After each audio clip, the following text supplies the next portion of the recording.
నిర్ణయం ఏందండి? అనాలోచితంగా బాధ్యతారాహిత్యంగా నాకు తెలిసి మొదటిదో రెండోదో నిర్ణయం రాగానే ఎయిర్పోర్ట్ మెట్రో రద్దు. ఎందుకు రద్దు చేశారు అని ఎవరైనా అడిగితే ఆయన చెప్పిన కారణం కానీ ఇంకోటి కానీ ఎంత అనాలోచితం, ఎంత కుత్సితం అంటే అసలు అర్థము పర్థం ఏది లేదు. అప్పటికే టెండర్ అయిపోయింది, ల్యాండ్ అక్విజిషన్ కూడా చాలా పరిమితంగా ఉంది. ఎందుకంటే ఇప్పుడు కాంగ్రెస్ ప్రభుత్వం, మళ్ళీ చెప్తున్నాను నేను, కాంగ్రెస్ ప్రభుత్వమే ఆనాడు కట్టిన ఓఆర్ఆర్లో రాజశేఖర రెడ్డి గారి నాయకత్వంలో చుట్టూతా మెట్రో కారిడార్ పెట్టినారనలా. దాన్ని వాడుకుని జల్దీ కడదాం అనుకుంటే రాగానే ఫస్ట్ క్యాన్సల్.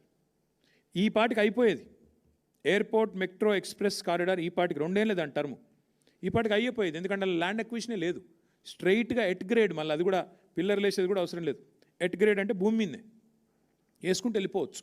ఎంత వేగంగా అంటే అంత వేగంగా చేయొచ్చు. ఇది మా ఎజెండా ఉండే. రాగానే ఫస్ట్ నిర్ణయం రద్దు ఎయిర్పోర్ట్ మెట్రో. ఎందుకు? పిచ్చి ఆలోచనలు. కేటీఆర్ భూములు ఉన్నాయట మధ్యలో, ఇక ఇట్లాంటి పిచ్చి ఆలోచనలతో ఈయన రాగానే ఫస్ట్ నిర్ణయం ఎల్ఎన్టీకి కొట్టిన దెబ్బ రద్దు. వాళ్ళు పోయి అడిగినారు, సార్ ఇది టెండర్ అయిపోయింది, మాకు అవార్డు అయింది, దయచేసి సహకరించండి అంటే నథింగ్ డూయింగ్, గెట్ అవుట్ అని చెప్పి ఎలగొట్టిండు. ఆడికెళ్ళి పంచాయతీ మొదలైంది ఎల్ఎన్టీకి రేవంత్ రెడ్డి.